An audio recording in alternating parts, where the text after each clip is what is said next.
안녕하세요. 윤희식 작가님의 당신을 위한 의자 하나 11번째 시간입니다. 첫 번째 이야기, 스토리가 감정이다. 세웅지마, 변방 늙은이의 말이라는 고사를 아는지 모르겠다. 간단히 소개하면 이렇다. 변방 근처에 점을 잘 치는 한 사람이 살았다.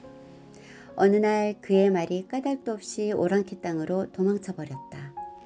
사람들이 모두 이를 위로하자 노인이 말했다.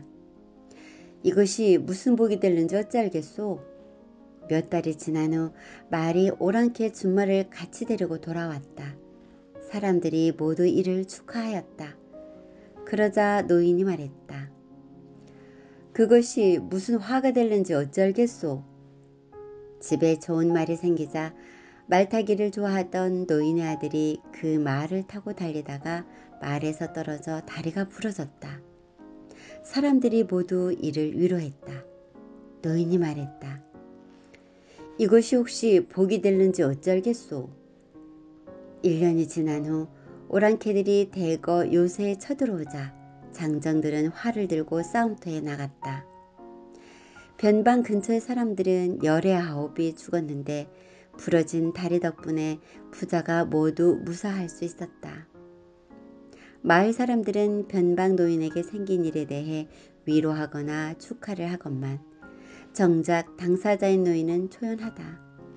그 이유가 무엇이라고 생각하는가? 내 생각은 이렇다. 마을 사람들은 소위 길흉화복이라는 관점에서 각각의 사건에 대해 스토리를 만들었고 변방 노인은 그저 이런 일이 있었구나 라고 스토리를 만들지 않고 무심하게 받아들였다는 차이다.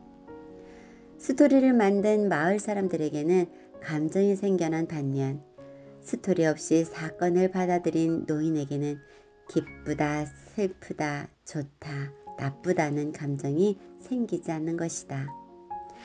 각각의 사건 자체가 어떤 감정을 곧바로 일으킬 수는 없다. 오로지 그 사건에 대해 내가 어떤 스토리로 옷을 입히느냐에 의해 감정이 결정된다. 나는 그 스토리의 옷을 해석이라고 표현하기도 한다. 우리는 앞으로 이렇게 말해야 한다. 자극, 사건은 내 감정의 직접적인 원인이 아니다. 오로지 그것을 내가 어떻게 해석했느냐가 내 감정을 결정한 것이다. 그러므로 지금 내가 겪는 이 감정의 책임은 오롯이 내게 있는 것이다. 오늘 아침 산책길에 새소리가 참으로 아름답게 들렸다. 근처 의자에 앉아 새소리 명상에 들어갔다. 그토록 아름다운 새소리가 새에게서만 만들어져 세상 밖으로 나오는 순간 사라지고 있었다. 나는 그걸 아무 생각도 없이 듣고 있었다. 그러다 문득 알았다. 새소리의 생성은 곧장 소리의 소멸, 죽음으로 이어지고 있음을. 그런데도 그 아름다운 새소리의 죽음에 대해 아무런 슬픔이나 아쉬움이 생기지 않았다. 내가 그 새소리의 소멸에 대해 어떤 감정도 느끼지 못한 이유를 아시겠는가? 나는 그 소리의 사라짐에 대해 어떤 스토리도 만들지 않았기 때문이다. 스토리를 만들지 않았기에 감정이 생기지 않았다. 불교에서는 감정 없음이 곧 집착의 소멸이고 고통의 소멸이라고 말한다. 소위 해탈이다. 그렇다면 그 변방의 노인은 사실 도인이요 해탈한 사람이었던 것이다. 우리의 감정은 결국 스토리에 의해 생겨난다. 자기가 경험하고 싶은 감정에 맞는 스토리의 옷을 입혀라. 그것을 할 수 있는 것이 곧 성숙함이다. 혹은 스토리를 없애는 것도 또 하나의 선택이다. 아무런 스토리를 만들지 않는다면 그 사건을 초월적 위치에서 바라볼 수 있다. 감정의 소용돌이에서 자유로운 상태로. 감정은 스토리의 옷을 입고 우리를 지배한다. 어떤 감정의 지배를 당하고 싶은가? 두 번째 이야기. 그날은 올 수 있을까? 난 아버지를 잘 모른다. 기억나는 것은 술주정, 부부싸움, 그리고 잦은 매질.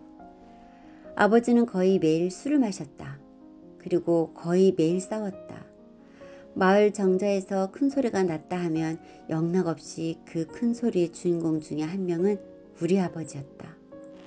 아버지는 키가 참 작았다. 몸도 작은 분이 상대를 이기지도 못하면서 참 많이도 싸웠다.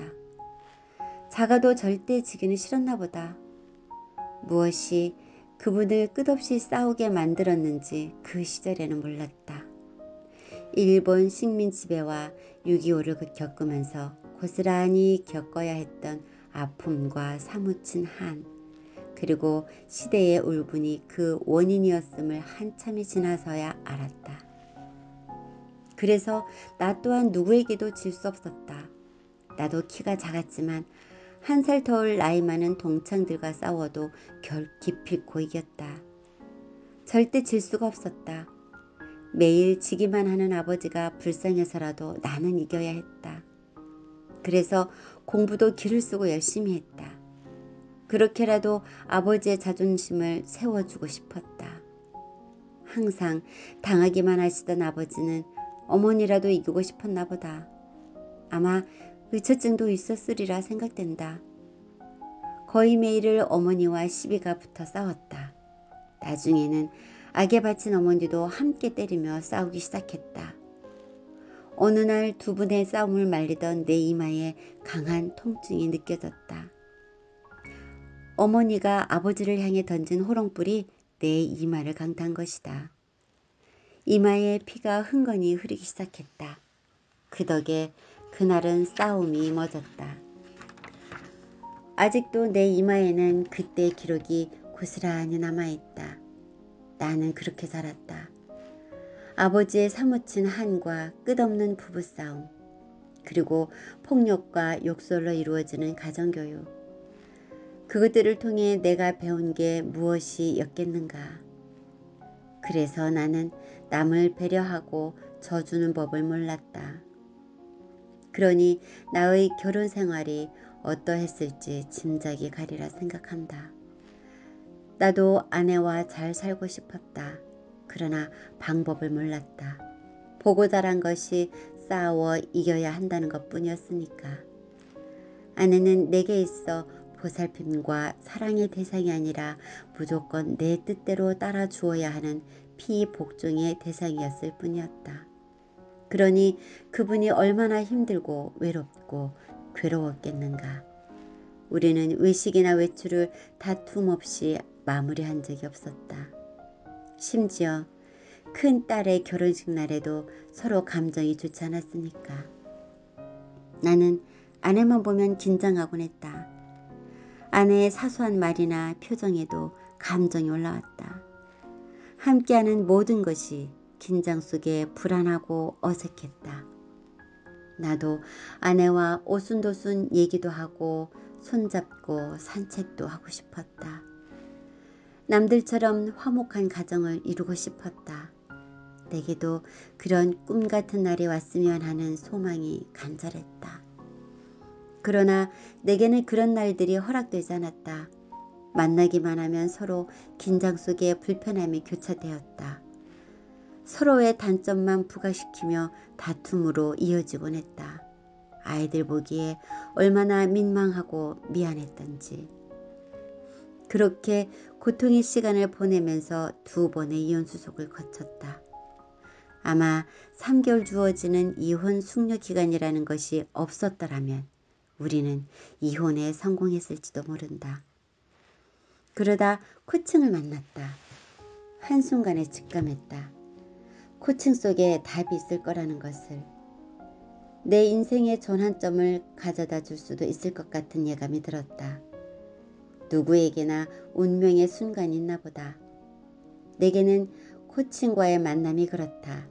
당시 학원의 부원장이었던 서 코치와 함께 수강을 시작했다. 그때 나의 코치였던 김민경 코치가 비유를 들어 말한 한마디가 평생 나의 삶의 등불이 되고 있다.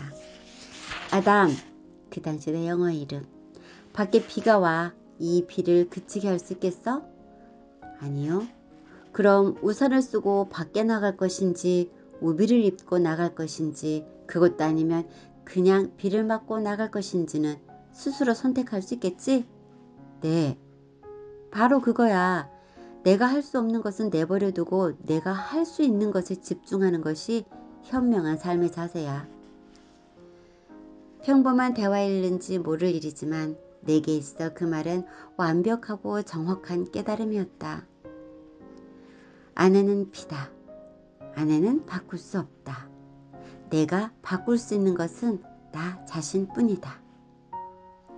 이제 코칭을 만나서 공부하고 전파한 지 언 13년이 되었다. 수많은 시행착오와 좌절을 겪었지만 나도 행복하게 살고 싶다는 소망을 버릴 수가 없었다. 아이들은 다행히 자신의 몫을 해내며 아빠를 이해하기 시작했다.